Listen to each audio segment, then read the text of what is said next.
Jay Bills for Media Spotlight UK, and I'm reunited once again with Emma O'Donnell. Like, I didn't get a chance to see you all week. Like, what's happening? Like, it's been crazy all week. I know, I got here late on Wednesday, so I didn't get a chance to talk to anyone at the open workout. And then I don't think anyone had any interviews yesterday, so this is the first time we get to speak to each other. Yeah, it's crazy. It's been a little while since the launch party. Yeah. And so I mean, straight to it. Obviously, we've seen on stage with Emily. A lot of back and forth with the verbals. Yeah. So it looks like it's time now. Yeah, definitely. You know, I thought. Oh. Okay. I thought that would have been it. Like, fine, let's go. Yeah, cut interview short. Yeah, I thought tonight was my night to just go out there, you know, and just tell her, show her, I'm not here to be bullied, you know. I think the launch party, you know, she shoved me, I was quite timid, you know, I didn't really say much back, and, you know, I don't want her to think that she can bully me. You know, fights in 24 hours, so I thought this is my last opportunity just to put her in a place and show her that I'm not here to be pushed and shoved around. So how have you been finding the whole experience, like, in lead up to, you know, obviously being at your first fight, everything that's led up to this moment, you know, because I've seen in your stories that you're excited. A lot of fans have been giving you questions as well about it.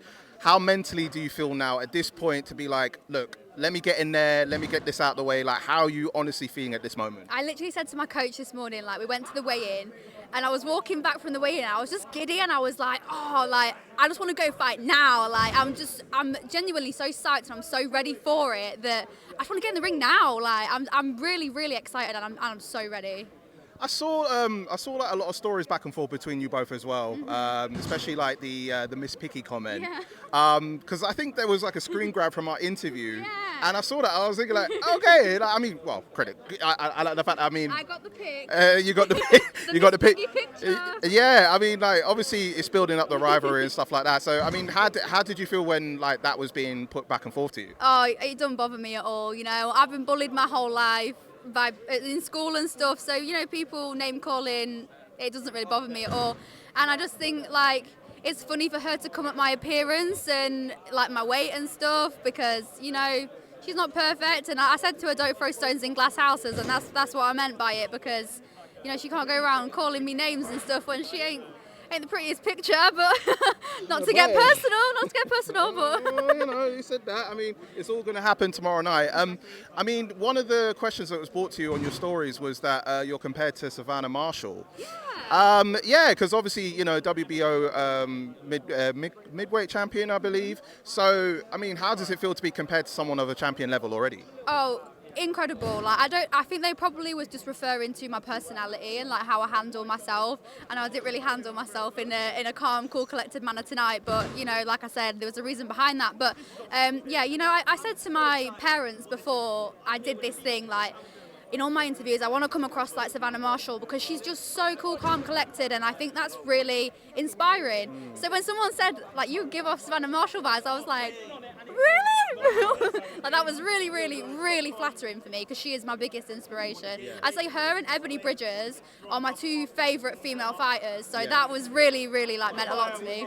And how does it feel, obviously, you know, just speaking about Ebony Bridges, how does it feel like, obviously, she's been hosting on stage all week, and obviously she's been champion as well. So how does it feel to be amongst all of this? Like, you know, all this whole vibe, like, you know, all the fighters in general, like, how more motivating is it for you to see all this and be like, yeah, just, I want this? Yeah, it's incredible and it's so surreal. Like, I never thought that I'd get given an opportunity like this. And, you know, Ebony is so lovely as well. And she's always coming and giving us tips, chatting to us, talking to us. And she's just the nicest person. So I'm really grateful that I get a chance to, like, talk to her, speak to her, because she's so inspiring and she's always got really good advice as well. I mean, obviously, you know, being at the weigh-in this morning. Oh, yeah, I've got to talk about the fact that when you were doing your weigh-in this morning, like, you literally were only just made aware that you got to take a photo and you weren't aware of it, and then you said you looked like a five-year-old girl. Like, what happened? I had my pigtails in, I had a baggy jumper on, and, like, I didn't know what weight I was. I knew I was within weight, but I just had breakfast, so I was looking at the number on the floor, and then Amber fight pose, I just kind of went like that, and they took the picture, and then everyone's, like, really intimidated, and I'm just like, and everyone in the comments was like, Amber looks like she doesn't want to be there, and it was like, I swear I did. I just didn't. It looked like you were just like, yeah, I'm tired, I can't be arsed. Well, it's 9:30. Yeah, leave me. Getting.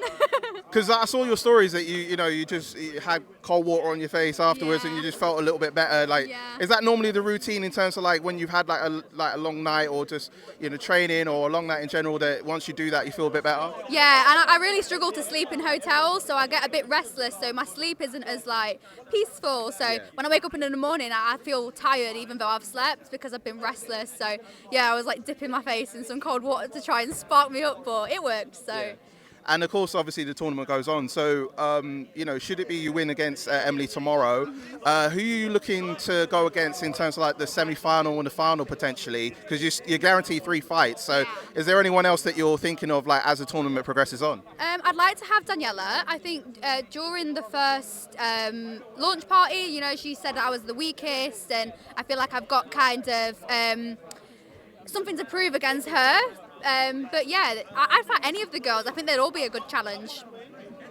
I mean, it looks crazy. And in terms of the men's side of things, like who you rooting for? Like who's kind of like your top picks? Listen, I'm from Sheffield. Tom Zanetti's from Leeds. It'd be rude of course. for me to not be like Yorkshire. So. Tom Zanetti, and he's such a character. Like every time I watch him, he makes me howl. Like he's so funny, and he's a really nice guy as well. So I think Tom Zanetti's up there for me. And finally, obviously, fight night tomorrow, 24 hours before we get there.